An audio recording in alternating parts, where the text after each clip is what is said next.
శ్రేష్ఠ గ్రంథము బైబుల్, పఠింప శ్రేష్ఠ గ్రంథము బైబుల్. అనుదినం పఠించిన ప్రేమతోడ నడుపును, ఓ పఠింప శ్రేష్ఠ గ్రంథము Bible. The best book to read is the Bible. The best book to read is the Bible. If you read it every day, it will help you all the way. Oh, the best book to read is the Bible. दुनिया में सबसे प्यारा पुस्तक Bible, दुनिया में सबसे प्यारा पुस्तक बाइबल. पढ़ो जो इसको रोज बरोज, सामने का तेरा कोई ना हो. ओ दुनिया में सबसे प्यारा पुस्तक बाइबल. దయచేసి కూర్చుంటాం. మన మధ్యలో సోదరుడు ప్రభాకర్ ఉన్నారు. బలలో పాల్పొందే విషయమై, యోగ్యమైనలో పాల్పొందే విషయమై హెచ్చరికలు పొందుటకై వాక్యం అందిస్తారు.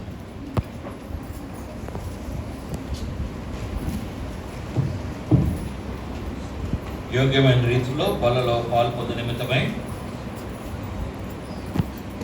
పరిశుద్ధ గ్రంథం నుంచి మత్తయి సువార్త 7వ అధ్యాయం. మత్తయి సువార్త 7వ అధ్యాయం 7-8 వచనాల్ని మనం కలిసి చదువుతాం. Gospel according to Matthew chapter 7 verse 7 and 8. We will read all together. మనం అందరం కలిసి మత్తయి సువార్త 7వ అధ్యాయం 7-8 వచనాలు కలిసి చదువుకుందాం. అడుగుడే మీకు ఇవ్వబడును, వెతుకుడే మీకు దొరుకును, తట్టుడే మీకు తీయబడును. అడుగు ప్రతివాడును పొందును, వెతుకువానికి తట్టువానికి ఇవ్వబడును. గమనించినట్లయితే దేవుని వాక్యం ఈ విధంగా సెలవిస్తుంది. అడుగుడి మీకు ఇవ్వను, వెతుకుడి మీకు దొరుకును. వెతుకుట అనేది చాలా ప్రాముఖ్యమైనది. మరి వెతుకుతే దొరికేది ఏంటి అనేది మనం చూసినట్లయితే అనేకమైన విషయాల్లో ఒక విషయాన్ని మనం చూసిన ముందు సహాయం నిమిత్తం ప్రార్థన చేసుకుందాం. ప్రేమగల తండ్రి, నమ్మకమైన దేవా, ఆరాధించుట్లో మీరు మాకు తోడుగుండి చేసిన సహాయాన్ని బట్టి మీకు వేలాది వందనం చెల్లించుకుంటూ యోగ్యమైన రీతిలో పనులలో పాల్పొందు నిమిత్తమే మా తను మాట్లాడవలసిందిగా కోరుచున్నాం. మౌనం మేము తగ్గించుకుంటున్నాం, మిమ్మల్ని హెచ్చిస్తున్నాం. అయినా ఘనత ప్రభావం మీకే ఆరోపించుకుంటున్నాం. మీరే మాతో నుండి మమ్మల్ని నడిపించవలసిందిగా, మాతో మాట్లాడవలసిందిగా కోరుచు. కేవలం మీకు మాత్రమే మహిమ వచ్చినట్లుగా మాకు తోడుండి కూర్చు అని కోరుచు. యేసు క్రీస్తు ఘనమైన వేడుకుంటున్నాం తండ్రి. వెతుకుట అనేది చాలా ప్రాముఖ్యమైనది. వెతుకు వారికి ఏమి ఇస్తాడో ఒకసారి హెబ్రీ గ్రంథకర్త చెప్తాడు. 11వ అధ్యాయము 6వ వచనం. Hebrews chapter 11:6. విశ్వాసము లేకుండా దేవునికి ఇష్టడై ఉండుట అసాధ్యము. దేవునికి వచ్చువాడు ఆయన ఉన్నాడనియు, తన్ను వెతుకు వారికి ఫలం ఇస్తాడంట. వెతుకు వారికి ఫలం ఇచ్చేవాడుగా ఉంటాడు.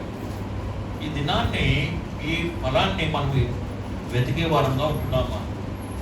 యోగ్యమైన రీతిలో పనులలో పాల్పొందకుంటూ మనల్ని మనము ప్రశ్నించుకుందాం. అసలు ఏం వెతుకుతున్నాం మనము? మనకి యాత్రా జీవితంలో ఏమి వెతికే వారంగా ఉంటున్నాం? ఏం ఫలము వెతుకుతున్నామని? ఫలము దయచేసేవాడుగా ఉంటున్నాడు. నేటి దినాల్లో ఒక్కసారి లోకంలోకి వెళ్ళి చూస్తే అనేక మంది ఫలాలు వెతుకుతున్న వారుగా ఉంటున్నారు కదండి. నిజమే కాదు? ఫలాలు వెతుకుతున్నారు. ఏ ఫలాలు? ఫ్రూట్స్ కొట్టుకుంటున్నారు. ఎందుకంటే ఆరోగ్యానికి మంచిది. 30-40 రూపాయలు కిలో ఉండే జామకాయలు ఇప్పుడు ఎంత అయిందండి? 120 అయిపోయింది. ఎందుకు? ఇవి ఎదుగుతున్నారు బాగా. మనుషులందరూ దేన్ని ఎదుగుతున్నారండి? ఈ ఫలాలు ఎదుగుతున్నారు. ఇప్పుడు డ్రాగన్ ఫ్రూట్ అనేది వచ్చేసింది.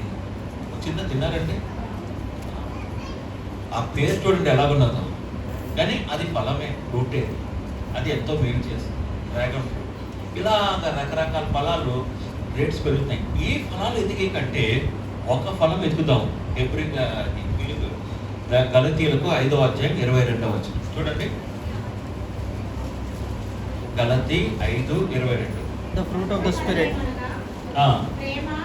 ఆత్మ ఫలం ఏమనగా ప్రేమ. చాలు. ఆత్మ ఫలాన్ని వెతికే వారంగా ఉండాలి. అందులో 9 భాగాలు ఉన్నాయి. మొదటి భాగమైనటువంటి ప్రేమని, ఈ ప్రేమని మనం వెతికే వారంగా ఉంటాం. మొదటి భాగము ప్రేమ. ఒక ఫలములో 9 భాగాలు ఉంటే అందులో మొట్టమొదటి భాగం ఏంటంటే ప్రేమ. ఈ ప్రేమని మనం వెతికే వారంగా ఉంటాం. గమనించండి, అంత్య దినాల్లో అపాయకరమైన సంఘటనలు జరుగుతున్నాయి. ఇప్పుడు మనం ఎండ్ డేస్కి వచ్చేసాం, ఆఖరి దినాల్లో వచ్చాం. మరి మత్తయి సువార్త 24:12 ఒక మాట రాయబడ్డది చూడండి. మత్తయి సువార్త 24:12.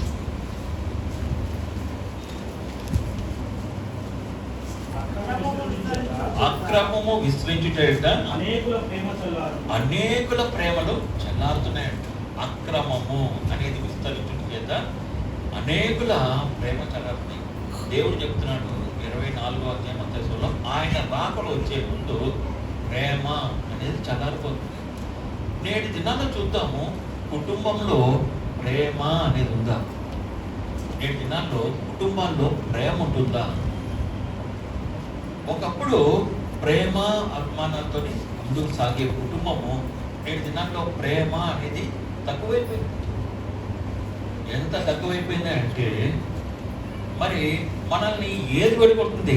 ఆ యొక్క కుటుంబంలో భార్యాభర్తల మధ్యన ఆ ప్రేమని విడగొట్టడానికి ఏది కారణమైంది? ఏదండి కారణం?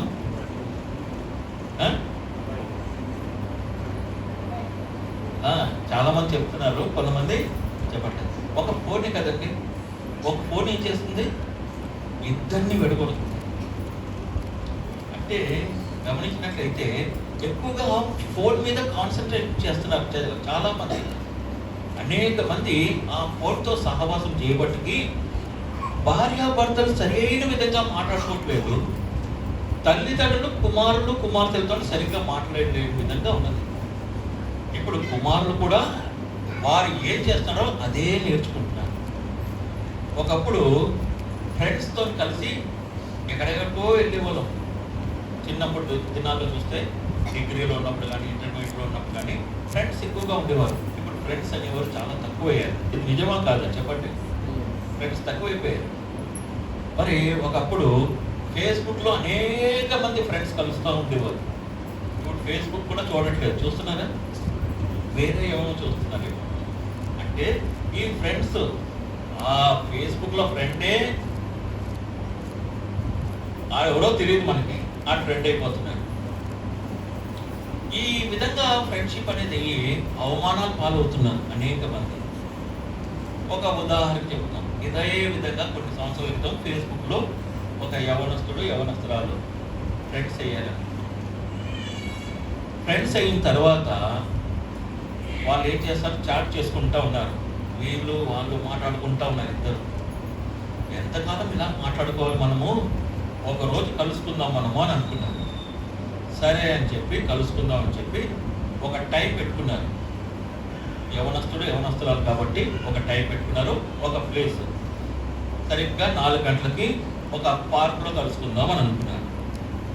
సరే, ఆ టైంకి పార్క్లో కలుస్తాను. నిన్ను నేను ఎలా గుర్తుపట్టాలి అని ఒక సందేహం వచ్చి, నువ్వు ఈ డ్రెస్ వేసుకో, నేను ఈ డ్రెస్ వేసుకుంటాను.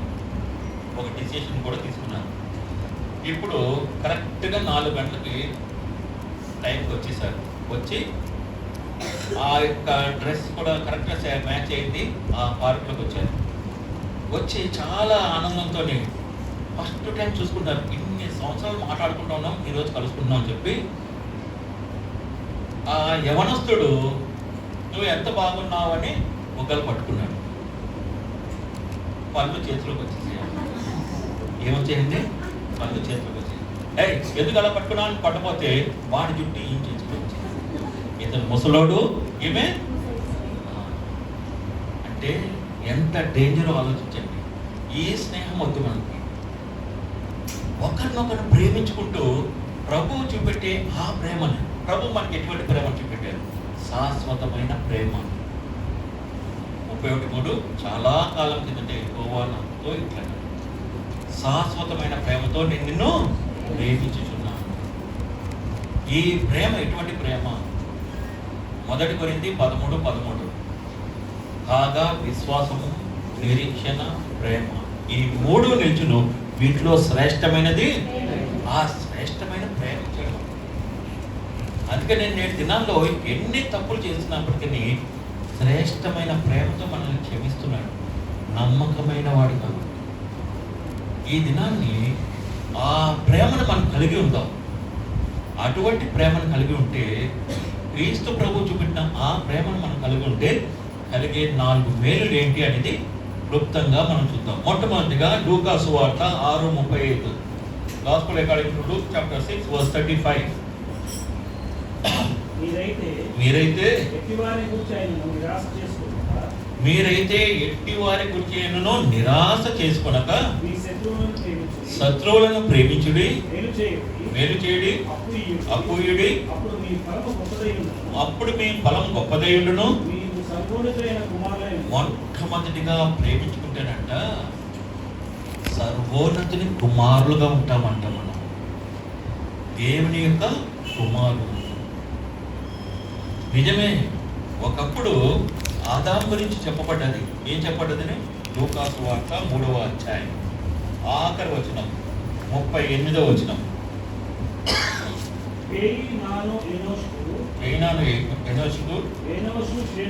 ఎనోషు షేతుకు, ఆదాముకు, ఆదాము దేవునికి కుమారుడు. ఆదాము ఒకప్పుడు దేవునికి కుమారుడు. ఒక తప్పిదాన్ని బట్టి ఆ అర్హత కోల్పోయి ఏదైనా తోటలోంచి దూరంగా వెళ్ళిపోతే దేవుడు ఆ యొక్క ప్రియ కుమారుణ్ణి యేసు ప్రభువుని ఈ లోకాన్ని పంపించి ప్రేమతో మనల్ని ఏర్పరచుకొని మీరు కూడా ఒకరినొకరు ప్రేమించుకోవాలని చెప్తారు. ఒక ఆజ్ఞ యోహాను సువార్త 15లో ఇచ్చాడనమాట. ఆ విధంగా మీరు ఒకరినొకరిని ప్రేమించుకుంటే నా శిష్యులుగా ఉంటారు అని. ఇప్పుడు ప్రేమ ఎంత గొప్పది అని అంటే శ్రేష్టమైనది, శాశ్వతమైన ప్రేమతో మనం ప్రేమిస్తున్నాం. మనము ఇతరులు కూడా అదే విధంగా ప్రేమించినప్పుడు సర్వోన్నతుని కుమారులము అని అంటాడు. ఈ సర్వోన్నతుని కుమారులు ఏం చేస్తారు? అపోస్తుల కార్యములు 16వ అధ్యాయం 17వ వచనం. Acts of Apostles chapter 16 verse 17.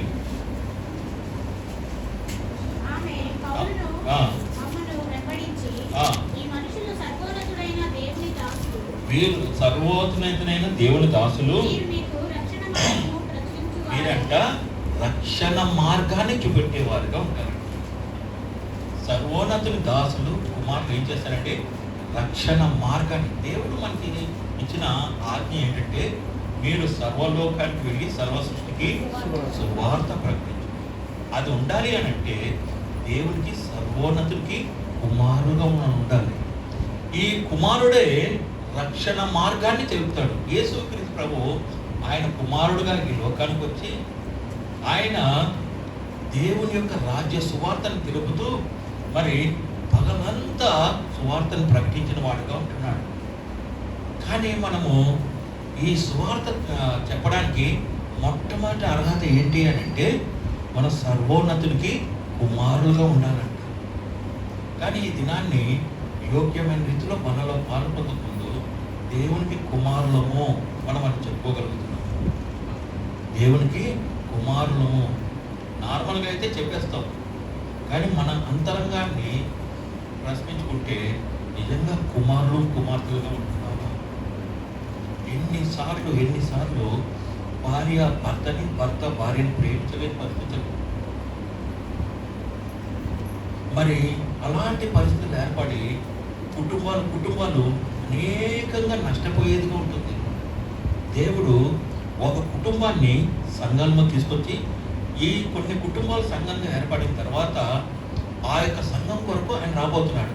శత్రువు ఏం చేస్తాడంటే ఆ యొక్క కుటుంబాన్ని మొట్టమొదటిగా పాడు చేసేవాడు. అంటే ఇంకా సంఘం అనేది ఎలా వస్తుంది?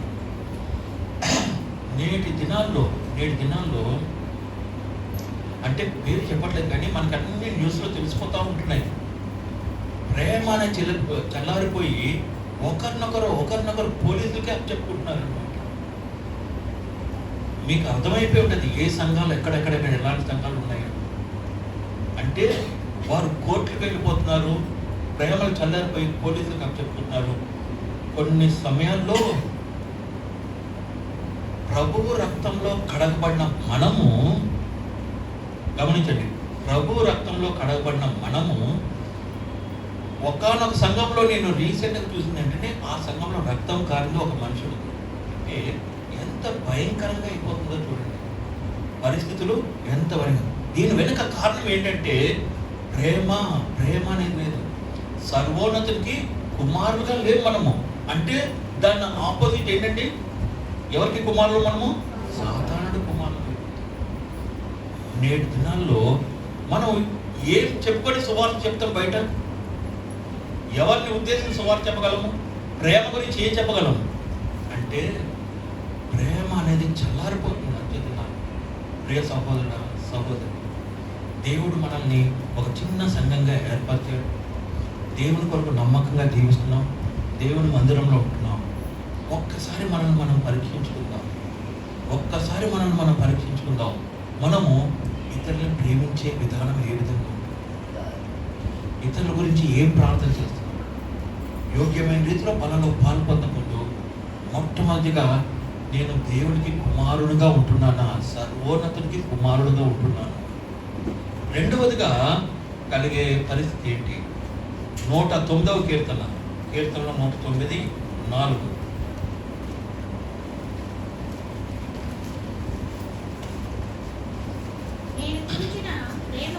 నేను చూపిన ప్రేమకు ప్రతిగా పగబట్టి ఉన్నారు. ప్రార్థన. ప్రేమ ఏం చేస్తుందంటే ఇతరుల గురించి ప్రార్థన చేసేదిగా ఉంటుందన్నమాట. ఈ దినాన్ని మనము ఇతరుల గురించి ఏం ప్రార్థన చేస్తున్నాం? ఎటువంటి ప్రార్థన చేస్తున్నాం? అసలు ప్రార్థన అనగానే తప్పించుకొని వెళ్ళిపోతున్నారు చాలామంది నేటి దినాల్లో. ప్రార్థన అనేది లేకుండా అయిపోయింది. నేను డిగ్రీ చదువుతున్న రోజుల్లో మా ఇంటికి రెగ్యులర్గా హెబ్రోన్ నుంచి వచ్చేటప్పుడు మా ఇంటి దగ్గరికి వచ్చేవారు. సండేకి వచ్చే బ్రదర్స్ ఒక బ్రదర్ అయితే రెగ్యులర్గా వచ్చేవాడు అనమాట. మా నాన్నకి చాలా క్లోజ్ ఫ్రెండ్ ఆయన. అయితే నన్ను ఎప్పుడు చూసినా హెచ్చరిస్తూ ఉండేవాడు, ప్రతిదీ హెచ్చరిస్తూ ఉండేవాడు అనమాట. ఇలా ఉన్నానండి, నేను ఏదో తప్పు చేశానని చెప్పి ఆయన వెళ్ళిపోగానే మా నాన్న ఇష్టం వచ్చినట్టు కొట్టేవాడు. ఇంకా నాకు ఆయన మీద ఏమైపోయిందంటే ద్వేషం వచ్చేసింది, ప్రేమ లేదు. ఒకరోజు ఆయన బస్సులో కనబడితే బస్సులో కూడా సీట్ ఇవ్వకుండా నేనే కూర్చున్నాను అనమాట. బలవంతంగా లేపి కూర్చోబెట్టాడు.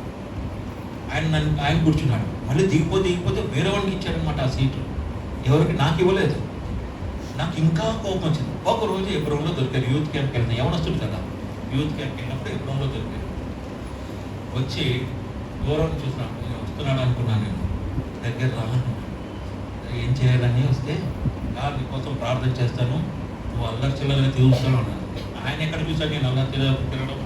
ఆయన చూడలేదు. కానీ యవనస్తుడు కదా అలా అనేసాడు. సరే అని ప్రార్థన చేస్తున్నాడు. మోకరించాడు, నేను మోకరించాను. ప్రార్థన చేస్తున్న సమయంలో మెల్లిగా వెళ్ళిపోయిన మాట. ఏమైందండి? ఆయన ప్రార్థన చేస్తుంటే యవనస్తులు కదా అందరు చూస్తూ ఉన్నారు, అందరు నవ్వుతున్నారు. అదే నాకు కావాలి. ఆయనకు అవమానం జరగడమే నాకు కావాలి. వెళ్ళిపోయాను, దూరం చూస్తున్నాను. ఇంకోటి ఏంటంటే ఎబ్రోన్లో ఉన్న బెనిఫిట్ ఏంటంటే అన్నీ కటకటాలు అంటారు కదా, చక్కగా కనబడుతూ ఉంటుంది. అతను ఏం చేస్తాడో నాకు కనబడుతూ ఉంటుంది. దూరం చూస్తూ ఉన్నాను. ఆమెను లేచేసరికి నేను లేను అక్కడ.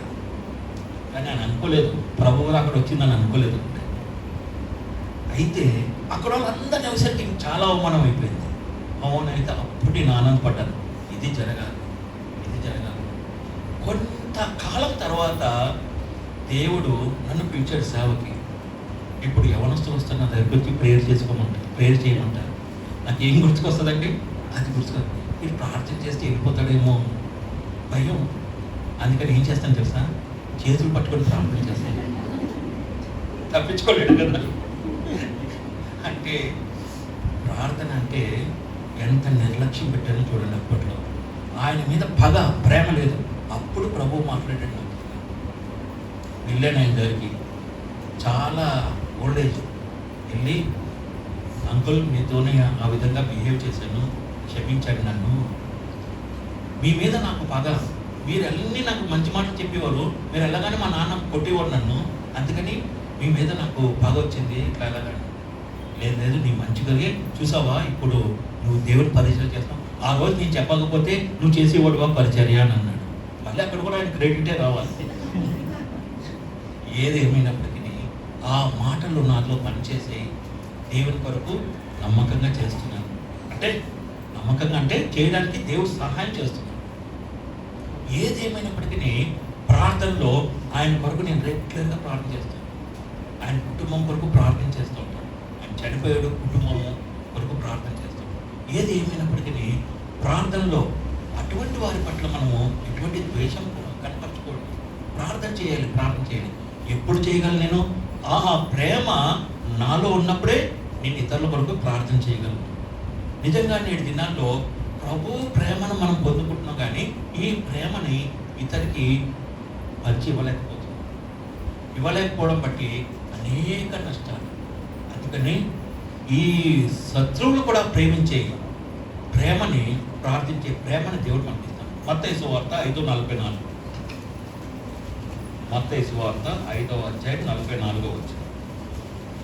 నేను మీతో చెప్పున్నదేమనగా, మీరు పరలోకమందున్న మీ తండ్రికి కుమారులై ఉండునట్లు మీ శత్రువులను ప్రేమించుడి, శత్రువులను ప్రేమించుడి, హింసించు వారి కొరకు ప్రార్థన చేయుడి. శత్రువులను ప్రేమించండి, హింసించే కొరకు ప్రార్థన చేయాలి. ఈ దినాన్ని మనకి ప్రధానమైన శత్రువు ఎవరండి? ఎవరు ప్రధానమైన శత్రువు? ఎవరు? సాతానుడు. ఆ సాతానుడు ఏం చేస్తాడంటే భార్యాభర్తల మధ్యలోకి వచ్చి లేనిపోని కల్పిస్తూ ఉంటాడు. ఈ కల్పించడం వల్ల ఏమవుతుంది తెలుసా? వీళ్ళు ఎక్కడ కలుసుకుంటున్నారు? మళ్ళీ కోర్టుల్లో కలుసుకుంటున్నారు. ఎక్కడ కలుసుకుంటున్నారండి? కోర్టులో కలుసుకుంటున్నారు. నేను కూడా ఈ మధ్యకాలం అంటే మామూలుగా కోర్టుకు వెళ్ళానండి, అంతేకాని కోర్టుకు వెళ్ళినప్పుడు అక్కడ పిలిచారనమాట. పేర్లు పిలుస్తూ ఉంటే ఆల్మోస్ట్ క్రిస్టియన్ నేమ్సే వస్తున్నాయి బయటికి. చాలామంది యాంటోనీ, ఆంటోనీ, ఇది యాంటోనీ అక్కడ వాళ్ళు లేరు కాబట్టి ఆ పేరు ఉపయోగించారు. అలాంటి పేర్లు వస్తూ ఉన్నాయి. ఈ పేర్లు వస్తూ ఉంటే ఎందుకు ఇలాగైపోతుంది బాధ. కారణం ఒకటే, ప్రేమ అనేది లేక ఈ విధంగా జరుగుతుంది. దేవుని కృపను బట్టి మనకి దేవుడు ప్రేమను చూపెట్టాడు. శాశ్వతమైన ప్రేమ శ్రేష్టమైనది.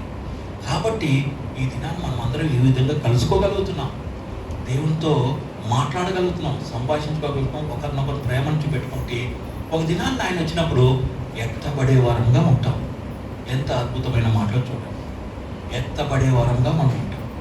కాబట్టి ప్రేమ కలిగి ఒకరినొకరు ప్రేమించుకుంటూ ఆయన వచ్చినప్పుడు ఎత్తబడే వారంగా ఉన్నప్పుడు, ప్రభు మనల్ని లెక్క అడిగినప్పుడు ప్రేమ విషయంలో చక్కగా చెప్పేవారంగా ఉంటాం. ఎంత అద్భుతం అండి. 2 విషయాలు తీసుకున్నాం. మొట్టమొదటిగా ప్రేమ ఏం చేస్తుందండి? సర్వోన్నతుని కుమారుడు. రెండవదిగా ప్రేమ ప్రార్థనని రెట్టింపు చేసేదిగా ఉంటుంది. మూడవదిగా యోహాను సువార్త 13వ అధ్యాయం 35వ వచనం. యోహాను 13:35. John 13:35. మీరు ఒకరినొకరు ప్రేమ గలవారే, శిష్యులు. ప్రేమించుకుంటేనంట ఒకరినొకరు, అరే వీరు దేవుని యొక్క శిష్యులు అని చెప్పుకుంటారంట. ఈ దినాన్ని చాలా చోట్ల, చాలా సంఘాల్లో మరి జరుగుతున్న పరిస్థితులను బట్టి వీళ్ళ మనకి సువార్త చెప్తున్నారు అనే ప్రశ్న అవతల వారిలో వస్తుంది. వీరా మనకి ప్రేమ గురించి చెప్తున్నారని చెప్పి అవతల వారిలో వస్తుంది. నిజమే, ఆయన శిష్యులుగా ఉంటే ఎంత గొప్పగా ఉంటుందంటే, ఒక చోటని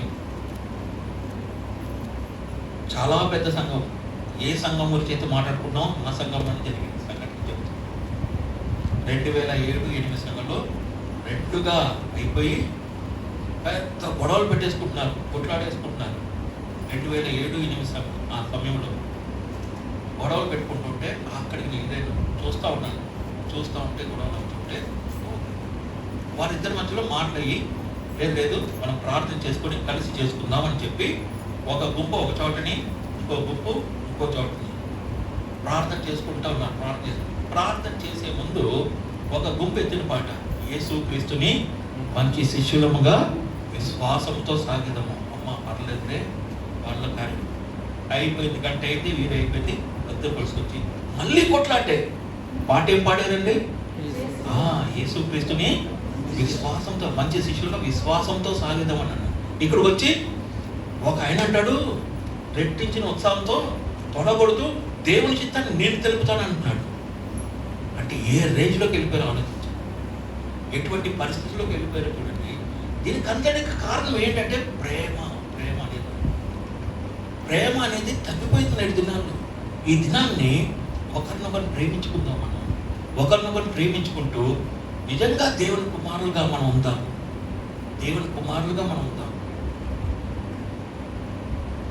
అందుకనే భార్యాభర్తల మధ్యలో ప్రేమ అనేది లేకుండా శత్రువు చేస్తాడు. ఇస్సాకు ఏం చేశాడో చూద్దాం. ఆదికాండం 24వ అధ్యాయం ఆఖరి వచనం. Genesis chapter 24. ఆమెను తీసుకుపోయింది. అట్లు అతడు రిబ్కాను పరిగ్రహింపగా ఆమె అతనికి భార్య అయింది. అతడు ఆమెను ప్రేమించెను. ఎప్పుడంటే ప్రేమించాడు? వివాహమైన తర్వాత. నేటి దినాల్లో మొత్తం టర్న్ అయిపోయింది. ఎప్పుడు ప్రేమిస్తున్నారండి? అందుకని ఆ ఫ్యామిలీ సరిగ్గా నిలుచుకోండి. ఒకప్పుడు నిజంగా మీకు చెప్తున్నాను నా వివాహం గురించి. నేను అప్పుడు సౌత్ ఆఫ్రికాలో ఉన్నప్పుడు వారు మా అన్న మా మదర్ ఫోన్ చేసి చెప్పారు, ఇలాగా నీకు వివాహం కుదిరింది ఇలాగా అంటే. సరే మీరు ఓకే అంటే ఓకే అంటే మొత్తం మీద ఇండియాకి వచ్చాను. ఇండియాకి వచ్చిన తర్వాత ఇప్పుడు అమ్మాయిని చూడాలి. నేను అమ్మాయిని చూడడానికి వెళ్ళేసరికి అమ్మాయి వాళ్ళ నాన్న పెళ్లి కార్డు చేతిలో పెట్టాడు. నాకు ఏమి ఇచ్చాడండి? నువ్వేం చెప్పినా లాభం లేదు, పెళ్లి సెట్ అయిపోయింది అన్నట్టుగా ఇచ్చాడు ఆయన. ఏం చేస్తాం? కానీ లక్కీగా దేవుని కృపను బట్టి సహోదరి బాగుంది, ఆంటీ బాగున్నారు. లేకపోతే ఇంకేం లేదు. అంతే. అంటే పరిస్థితులు అలాగైపోయాయండి. ఆ రోజు పరిస్థితులు అలాగే. ఈరోజు ఫోన్లో వెళ్ళిపోతున్న ఫోటో అక్కడికి, అక్కడి నుంచి ఇక్కడ ఫోటో వస్తుంది. మీరు తింటున్నది కూడా ఫోటోలో చూస్తున్నారు కదా. ఎంత భయంకరం! ఆ ప్రేమలు వద్దు. రియల్గా ప్రభు ఇచ్చిన ప్రేమని మనం పొందుకొని అటువంటి ప్రేమతో ఇతరుల్ని ప్రేమించే వాళ్ళని పొందుతాం. అప్పుడు నా శిష్యులు అని చెప్తే శిష్యులకున్న ఆధిక్యత ఏంటి? మత్తయి సువార్త 19వ అధ్యాయం 27-28 వచనాలు. పేతురు ఇదిగో మేము సమస్తమును విడిచిపెట్టి నిన్ను వెంబడించింది కనుక మాకేమి దొరుకునని ఆయనను అడగగా యేసు వారితో ఇట్లా నేను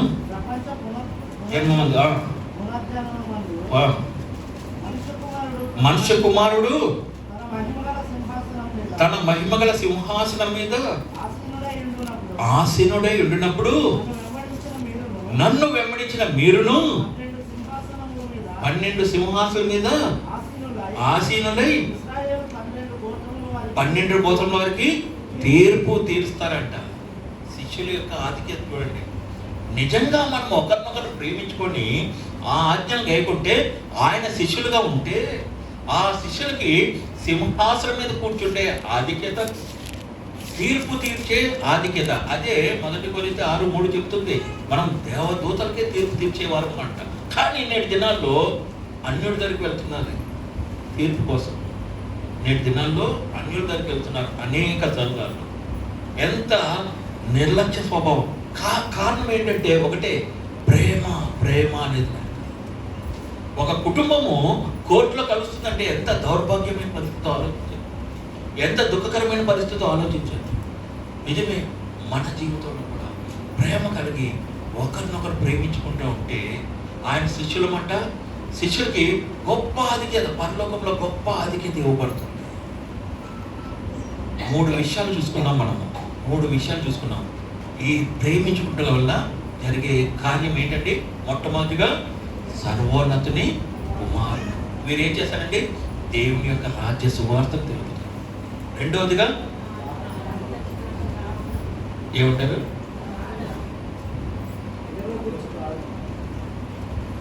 రెండవదిగా చెప్పండి, పర్లేదు చెప్పండి, ఇప్పుడు చెప్పాను కదా, మానక ప్రార్థన.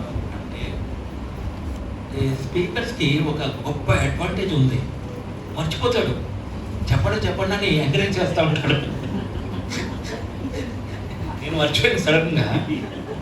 ఒప్పుకుంటున్నాం మీద తప్పేమీ లేదు. కాకపోతే అడ్వాంటేజ్ అంటే చెప్పండి అని ఎంకరేజ్ చేస్తూ ఉంటాను మేము. రెండవదిగా ఏంటంటే శత్రువులు ప్రేమించడం. దానివల్ల కలిగేది ఏంటంటే మానక ప్రార్థన చేసేవారుగా ఉంటాం. మూడవదిగా శిష్యులుగా ఉంటాం అన్నమాట. శిష్యులు అంటే పరలోకంలో బహుమానం పొందేవారుగా ఉంటారు. నాలుగవదిగా చివరిగా ఒకటి చూసుకొని మనం ముగించుకుందాం. ఫిలోమోనుకు రాస్తూ పౌలు మొదటి అధ్యాయం 1వ అధ్యాయంలో 7 వచనం చదువు, 7-8 వచనాలు చూడండి. ఫిలోమోనుకు 1:7-8 వచనాలు. సహోదరుడా, పరిశుద్ధుల హృదయములు నీ మూలంగా విశ్రాంతి పొందినందున నీ ప్రేమను బట్టి ఆ విశేషమైన ఆనందము ఆదరణీయు కలిగించాలి. పౌలు ఫిలోమోనుకు రాస్తూ నీవు చూపిన ప్రేమకి నాకు ఆనందము, ఆదరణ. నేటి దినాల్లో ఆనందం తక్కువైపోయింది. అనేక మందిలో ఆనందము చాలా తక్కువైపోయింది. ఆనందంగా లేదు, కానీ పాట పాడతారు. ఆనందముగా యెహోవాని రూపాలన్నీ అని పాడతాం, కానీ చాలా నీరసంగా పాడతారు చాలా చోట్ల. మీ దగ్గర అలా లేదులేండి, ఎందుకంటే నేను వచ్చినప్పటి నుంచి గమనిస్తూ ఉంటాను. నేను మంచిగా మ్యూజిక్ ఉంటుంది, గట్టిగా పాటలు పాడతారు, అందరూ పాడతారు. ఒకరిద్దరు పాటలు అనుకోండి, అందులో ఒకటి నేను, ఇంకోళ్ళు ఎవరో చూసుకోండి. ఏది ఏమైనప్పటికీ ఈ సంఘం దగ్గరికి వచ్చినప్పుడు, మందిరానికి వస్తున్నప్పుడు, ఆరాధన మందిరానికి వచ్చినప్పుడు స్వజనుల దగ్గరికి వచ్చినట్టుగా ఉంటుంది నాకు. ఎక్కడికి వస్తున్నట్టు అండి? స్వజనుల దగ్గరికి. ప్రతి ఒక్కరితోని ప్రేమగా మాట్లాడటము, వారు కూడా నన్ను ప్రేమగా, ఒకవేళ నేను చిన్న పొరపాటు చేసినా ప్రేమతో మీరు మన్నిస్తున్నాను నన్ను. అంటే భవిష్యత్తులో తప్పులు చేసినా మీరు మన్నించాలని ముందే చెప్పేస్తున్నాను. ఏది ఏమైనప్పటికీ మీ దగ్గరికి వస్తే ఆనందం వేరే. ఇంతకుముందు ఎవ్రీ మంత్ వచ్చేవాడు, కానీ ఇప్పుడు 2 monthsకి ఒకసారి వస్తున్నాను. అలాగని ఎవ్రీ మంత్ కాదు, అడగట్లేదు కానీ ఏది ఏమైనప్పటికీ అలా కూడా రావడం కూడా ఎంతో ఆనందంగా ఉంటుంది నాకు. ఎంత ఆనందంగా ఉంటుందంటే స్వజనం దగ్గరికి వచ్చి ప్రేమగా అన్ని విషయాలు మాట్లాడినట్టు ఉంటుంది. అందుకని తను వెదువారికి ఫలం అనేది ఇస్తాడు కదా, ఫలంలో మొట్టమొదటి భాగము ప్రేమ. ఆ ప్రేమను కలిగి ఉన్నప్పుడు మొట్టమొదటిగా సర్వోన్నతుడి కుమారులు వీరు రాజ్య సువార్తను తెలుపుతారు. శత్రులు ప్రేమించుట వీరు ప్రార్థన చేసేవారుగా ఉంటారు. మూడవదిగా శిష్యులు వీరు అనేక ఆశీర్వాదాలు పరలోకంలో పొందేవారుగా ఉంటారు. నాలుగవదిగా ఈ ప్రేమను బట్టి ఇతరులు ఆదరణ, ఆనందము. నేటి దినాల్లో ఆనందము, ఆదరణ, మనిషికి కావాల్సింది ఆదరణ. ఎందుకంటే విశ్వాసి శ్రమల గుండా వెళ్తూ ఉంటాడు, బాధలు గుండా వెళ్తాడు. ఆ సమయంలో మనము ఆదరించే వారంగా ఉండాలి. ఈ ఆదరణ మనం ఎప్పుడు ఇవ్వగలము? 2 కొరింథీ 1:4 ఒక మాట రాయబడింది. 2 Corinthians 1:4 దేవుడు మమ్మల్ని ఏ ఆదరణతో ఆదరించుచున్నాడో ఆ ఆదరణతో ఎట్టి శ్రమల్లో ఉన్నవారినైనా ఆదరించుటకు శక్తి గలవారమగినట్లు ఆయన మా శ్రమ అంతట్లో మమ్మను, అంటే ముందుగా మనకి శ్రమ ఇచ్చి ఈ శ్రమలో మనం ఆదరణ పొందుకొని అప్పుడు ఇతరులు శ్రమలు గుండా వెళ్ళినప్పుడు వారికి ఆదరణ ఇచ్చే వారంగా ఉంటాం. ఈ శ్రమే నాకు లేకపోతే ఇతరులు నేను ఆదరించలేను. ఫిలోమోను శ్రమల గుండా వెళ్ళి ఇప్పుడు ప్రభువు నుంచి ఆదరణ పొంది ఈ ఆదరణ పౌలు వారితో పాటు ఉన్న వారికి చక్కటి ఆదరణ ఇచ్చి మరి ఎంతో చక్కగా నడిపిస్తున్నప్పుడు పౌలు చెప్తాడు ఫిలోమోనుతో, నీ యొక్క ప్రేమను బట్టి మేము ఆదరణ పొందుతున్నాము. ఈ దినాన్ని మన ప్రేమను బట్టి ఇతరులు ఆదరణ పొందేవారుగా ఉంటున్నారు. మన ప్రేమను బట్టి ఇతరులు ఆదరణ పొందాలి, వారికి ఆనందం కలగాలి, వారికి ఆనందం కలగాలి. చాలాసార్లు మనం ఫోన్లు చేసినప్పుడు ఇతరులు కూడా ఎంతో ప్రేమగా రిసీవ్ చేసుకుంటారు మన ఫోన్ నుండి. వారి ఫోన్లు వచ్చినప్పుడు మనం కూడా ఎంతో చక్కగా రిసీవ్ చేసుకుంటాం. ఈ విధంగా ఒకరినొకరు ప్రేమించుకుంటూ మనం ఆనందంతోని ప్రేమతోని అదేవిధంగా ఆదరించుకుంటున్నప్పుడు ఈ విధంగా ఉంటే ఒకరినొకరు బలపడే వారంగా ఉంటాం. ఒక దినాన్ని ఆయన వచ్చినప్పుడు ఎత్తపడే వారంగా మనం ఉంటాం. ఏది ఏమైనప్పటికీ ఈ ప్రేమ ఇతరులకి ఆనందము ఆదరణ ఇచ్చేది ఉంటుంది. ఈ దినాన్ని మనం పరీక్షించుకుందాం. 4 విషయాల్లో మొట్టమొదటిగా సర్వోన్నతుని కుమారులుగా ఉన్నాము. అప్పుడే మనకి ఎలిజిబుల్ దేవుని రాజ్య సువార్త తెలపడానికి. రెండవదిగా శత్రువును ప్రేమిస్తున్నామా, అప్పుడే మనం ప్రార్థన చేసేవారంగా ఉంటాం ఎక్కువగా. మూడవదిగా ఆ యొక్క శిష్యులుగా ఉంటాం. శిష్యులకే పరలోకంలో ఉన్నతమైన బహుమానం. నాలుగవదిగా మన ప్రేమను బట్టి ఇతరులు ఆనందము ఆదరణ పొందాలి. ఈ 4 విషయాల్లో ఏదైనా తక్కువైందంటే ఈ దినాన్ని ప్రభు దగ్గర పోతాం. ప్రభువా, ఆల్మోస్ట్ మరి ఆగస్ట్ కూడా ఎండ్ అయిపోతుంది. ఇంకా 1 వీక్లో కంప్లీట్ అయిపోతుంది ఆగస్టు. ఇంకా 4 నెలలు ఉంటుంది. ఈ నూతన సంవత్సరంలో ఇప్పటి నుంచే నన్ను సిద్ధపరచు ప్రభు. ప్రేమ కలిగి ఒకరినొకరు ప్రేమించుకుంటూ మీ కొరకు నమ్మకంగా ఉన్నప్పుడు మీరు వచ్చినప్పుడు ఇదే ప్రేమ గురించి సరైన లెక్క చెప్పేవాడుగా నాకు సహాయం చేయ ప్రభు అని ప్రార్థన చేసుకున్న వారు ఉందాం. అందుకని ఒకసారి 1 కొరింథీ 13వ అధ్యాయంలోకి వెళ్తాం. 1 కొరింథీ 13వ అధ్యాయం 2వ వచనం చదవండి. ప్రవచించు కృపావరం కలిగి మనములన్నీ జ్ఞానవంతి ఎరుగువాడినైనను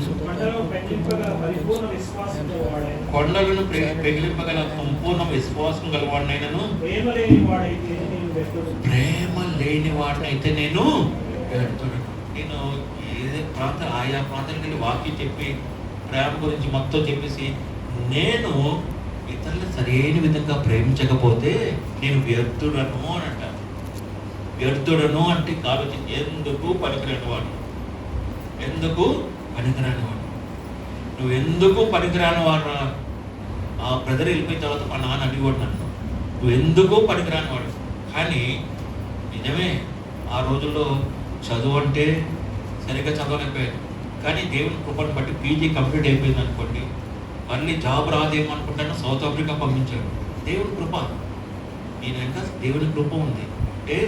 ఏది ఏమైనప్పటికీ ఈ దినాన్ని ఒకటే చెప్పగలను, నేను ప్రపంచంలోకెల్లా ఒక పెద్ద ఉద్యోగాన్ని చేస్తున్నాను, ఒక చిన్న సాధనంగా. అదే దేవుని సేవ. ఆ పరిచర్య వాక్యం చెప్పే ముందు నాకు నేను పరీక్షించుకుంటాను. నిజమే ప్రభువా, ప్రేమ లేకపోతే ఏంటి? నిన్నటి దినం వరకు నేను వాక్యం ప్రిపేర్ అవుతామని నిన్నటి దినం వరకు సరైన తలంపు రాలేదు. ఆరాధన వర్తమానం మార్నింగ్ లేచి ప్రార్థన చేసుకొని చదువుతున్నానంటే 6:30కి అట్లా లేచాను. లేచి చూస్తుంటే ఏం లేదు, ఒకటి మిమ్మల్ని పిలిచిన వాడు నమ్మకమైన వాడు. అదొక్కటి తగిలినట్టే ప్రభు దాన్ని బట్టి ఆ వాక్యాన్ని నాకు అందించాడు. ప్రభా, నీకు తప్పిపోతున్నప్పటికీ నా పట్ల నువ్వు ఎంత నమ్మకంగా ఉంటావు. నాకు జరిగిందే ఈ దినాన్ని ఆరాధన వర్తమానంలో మీతో పంచుకున్నాను. అదే సమయంలో దేవుడు నన్ను ఏదైతే హెచ్చరించాడో అదే నేను ఇతరులకు ప్రేమను చూపెట్టేవాడుగా ఉండడాన్ని హెచ్చరించాడో ప్రభు, అదే మాట మీతో ఈ దినాన్ని పంచుకోవాలి. అంటే మొట్టమొదటిగా నాతో మాట్లాడినప్పుడు నేను సరి చేసుకునేవాడిగా ఉండాలి. నిజమే, ఎన్నో మాటలు తప్పిపోతుంది. కానీ ప్రభు నమ్మకమైన వాడు, ప్రేమ కలిగిన వాడు కాబట్టి నన్ను సరైన మార్గంలో తీసుకుని వెళ్తున్న వాడుగా ఉన్నాడు. ఇది మీ మధ్యన చెప్పడానికి చెప్పకుండా ఆప్ చేయొచ్చు, కానీ సొంత వారితో స్వజనంతో చెప్పడంలో తప్పేం లేదు, ఒప్పుకోవడంలో తప్పేం లేదు. అదే నా జీవితం జరిగింది, మీతో పంచుకోగలిగేది. నిజమే, గత వారంలో ఒక వ్యక్తి పట్ల నాకు చాలా కోపం వచ్చేసింది. ఎందుకంటే నన్ను అనేక విధాలుగా అవమానపరిచాడు అని చెప్పి చాలా బాధపడ్డాను. ఇలా ఏం చేశాడంటే ఆయన నన్ను సైడ్ చేసి పిలిచాడు అనమాట. ఇట్లా వచ్చి ఇక్కడ వాళ్ళ ఇంట్లో మీటింగ్ పెట్టుకుని పిలిచి ప్రార్థన చేయడానికి పిలిచాడు. నేను అంతా రెడీ అయ్యి వెళ్తుంటే వేరే ఆయన పేరు పెట్టి పిలిస్తే సగం దూరం వెళ్ళిన నా పరిస్థితి ఎలా ఉంటుందండి? అందరు చూసి నన్ను నవ్వారు. నాకు చాలా కోపం వచ్చింది. మరలా ప్రభు నాతో మాట్లాడుతూ వచ్చాడు. ప్రభు నాన్న, నువ్వు ఎన్నిసార్లు ఇలా చేయలేదు నా గురించి, ఎన్నిసార్లు ఇలా చేసావు నాకు, మరి నీ పట్ల నేను ఇలాగే ఉన్నానా? సరి చేసుకున్నాను నేను. నిజమే, ప్రతి చిన్న విషయంలో కూడా మనం సరి చేసుకునే వారంగా ఉండాలి. ఉన్నప్పుడే అప్పుడు దేవుని దగ్గరికి వెళ్ళినప్పుడు లెక్క చెప్పే వారంగా ఉంటాం. కాబట్టి ప్రియ సహోదరుడు సహోదరి, దేవుడు శ్రేష్టమైన ప్రేమను మనకి ఇచ్చినప్పుడు, ఇదే ప్రేమను మన ఇతరులకు పంచినప్పుడు దేవునికి ఎంతో ఆనందం కలుగుతుంది.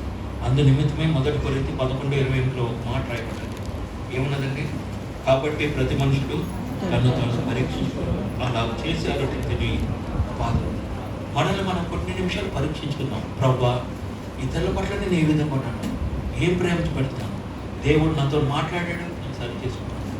మనం కూడా ఒకరినొకరు సరి చేసుకొని ప్రభువు పట్ల నమ్మకంగా ఉండి ప్రభు వచ్చినప్పుడు ఎత్తపడే వారు ఉన్నట్టు కొన్ని నిమిషాలు మనం మౌనంగా ఉందాం. ఆ విధంగా ప్రేమ కలిగి దేవుడు కుమారులుగా పిలబడి సువార్తను అందించే వారు అవుతాం. రెండవదిగా శత్రువులు కూడా ప్రేమించి ప్రార్థించే వారు అవుతాం. మూడవదిగా శిష్యులుగా ఉండి పరలోకంలో బహుమానాలు పొందేవారు ఉంటాం.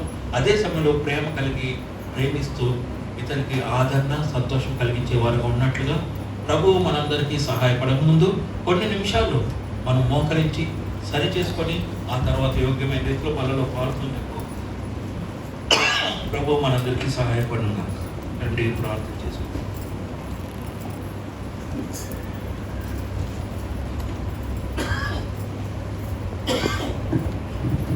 మోకరిస్తాం. వాళ్ళలో పాల్పొందే విషయమే సరి చేసుకుంటూ ప్రభు సన్నిధిలో మరి వాక్యం అనుసరించి మనం సరి చేయబడుతూ వాళ్ళ యోగమైన పాల్గొనే సిద్ధపడతాం. దయచేసి ఎవరు అటు ఇటు తిరగొద్దండి.